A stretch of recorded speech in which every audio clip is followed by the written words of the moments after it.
साथ ही अभी कैबिनेट की मीटिंग हुई और ये निर्णय लिया जा गया है कि पिछले हफ्ते हमने दिल्ली के लोगों से पूछा था, हमने दिल्ली के लोगों के सामने ये प्रश्न रखा था, हमने दिल्ली के लोगों से ये पूछा था कि अभी तक कोरोना होने तक मार्च के महीने तक दिल्ली के सारे अस्पताल पूरे देश के लोगों के लिए खुले रहते थे। दिल्ली के लोगों ने कभी अपने देश के लोगों का इलाज करने से मना नहीं किया। किसी भी वक्त हमारे दिल्ली के सारे अस्पतालों में लगभग 60-70% मरीज दिल्ली के बाहर से, देश भर से लोग आए हुए होते थे। हमने कभी मना नहीं किया। लेकिन इस वक्त दिल्ली खुद बहुत बड़ी समस्या में है। दिल्ली में कोरोना के केस बहुत तेज़ी से बढ़ रहे हैं और उसके इंतजाम करने के लिए दिल्ली सरकार, आपकी सरकार बेड्स का इंतजाम कर रही है। चारों तरफ अस्पतालों में बेड्स का इंतजाम कर रही है। ऐसी स्थिति में अगर हमने दिल्ली के अस्पताल पूरे देश के लोगों के लिए खोल दिए तो दिल्ली के लोगों को जब कोरोना होगा तो वो कहाँ जाएंगे। इस पे हम लोगों ने जनता से विचार मांगे थे। 7.5 लाख लोगों ने अपने सुझाव भेजे और 90% से ज़्यादा लोगों का यही कहना था कि कोरोना तक, जब तक कोरोना है दिल्ली में, तब तक दिल्ली के अस्पताल केवल दिल्ली वालों के लिए रिजर्व होने चाहिए। उसके बाद हम लोगों ने एक 5 डॉक्टर्स की कमेटी बनाई। बड़े बड़े डॉक्टर्स थे। डॉक्टर महेश वर्मा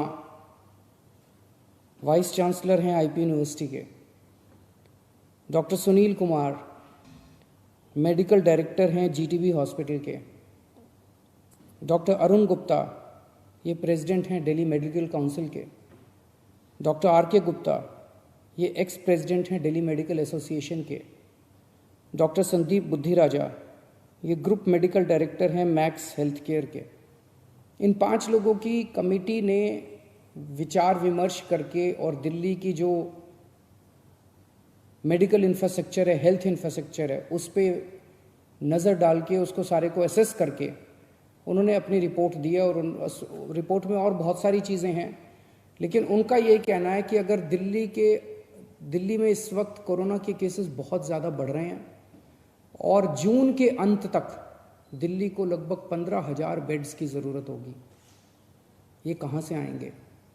तो इसीलिए उनका ये सुझाव है कि दिल्ली के सारे अस्पताल केवल दिल्ली के लोगों के लिए कुछ महीनों के लिए होने चाहिए और दिल्ली के अस्पतालों को पूरे देश के लोगों के लिए फ़िलहाल नहीं खोलना चाहिए।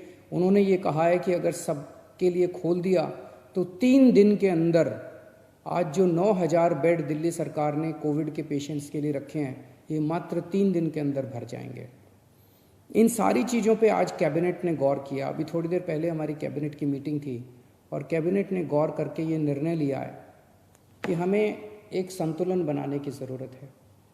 दिल्ली सरकार में 10,000 बेड हैं, केंद्र सरकार में भी 10,000 बेड हैं। तो एक तरफ कल से हम बॉर्डर्स खोल देते हैं। बॉर्डर्स को खोलने के बाद दिल्ली सरकार के जो 10,000 दिल्ली सरकार के जो अस्पताल हैं, वो अस्पताल केवल दिल्ली के लोगों के लिए रिजर्व होने चाहिए। केंद्र सरकार के जो अस्पताल हैं उसमें भी 10,000 बेड्स हैं। वहाँ पे कोई भी देश भर से आके अपना इलाज करा सके।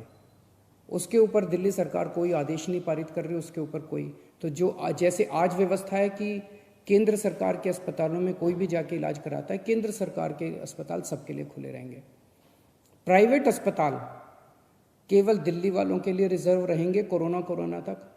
लेकिन कुछ प्राइवेट अस्पताल ऐसे हैं जो स्पेशल किस्म की सर्जरी करते हैं, जो सर्जरी बाकी देश भर में अवेलेबल नहीं है और लोगों को अपनी जान बचाने के लिए दिल्ली आना पड़ता है।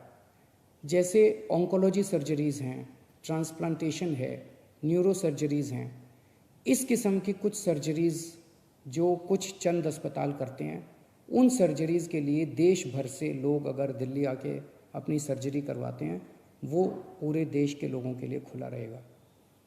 तो मुझे लगता है कि ये एक बैलेंस है जिसमें दिल्ली वालों के हितों की भी रक्षा होगी और देश भर से अपने जो नागरिक दिल्ली आके अपना इलाज कराना चाहते हैं, उनके हितों की भी रक्षा होगी।